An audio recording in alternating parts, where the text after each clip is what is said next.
Hi guys! Dahil tapos na kami sa may daang bantayan nag-explore, syempre ang inyong Inday hindi pwedeng hindi dadaan sa may Candaya Resort. Kaya naman sumakay agad kami sa kanilang golf car para magpunta sa kanilang lobby. At pagdating namin doon, ayan ang kanilang reception, inasikaso agad kami guys. Mababait naman yung kanilang mga naka-duty doon. At ayan, isinakay nga kami dyan sa may golf car kasi ihahatid kami papunta sa restaurant. Medyo madilim ang ambience ng kanilang pailaw guys kasi dim light ang gamit nila.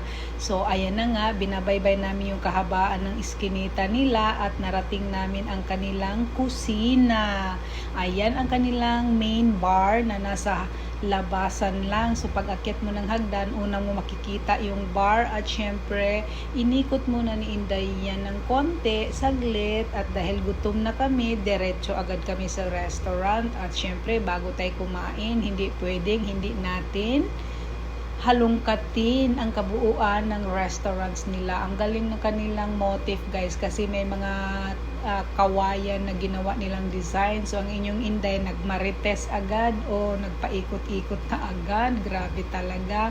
Content is life. O di ba? Ang saya-saya ng kanyang mukha.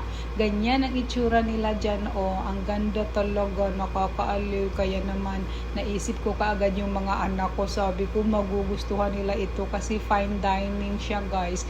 Hindi naman ganun kamahal ang pagkain siguro nila dahil hindi ko pa naman check ang menu dahil kararating nga lang namin. At eto, nagmarites na agad sa buong restaurant nila. Malawak ang kanilang lugar ng kainan sa loob guys at medyo may mangilan-ngilan na kumakain kasi medyo gabi na. At yan, makikita natin yung kusina nila, malaki at malinis. O di ba? At dito namin napagdesisyonan kumain dahil gutom na kami sa kagagala.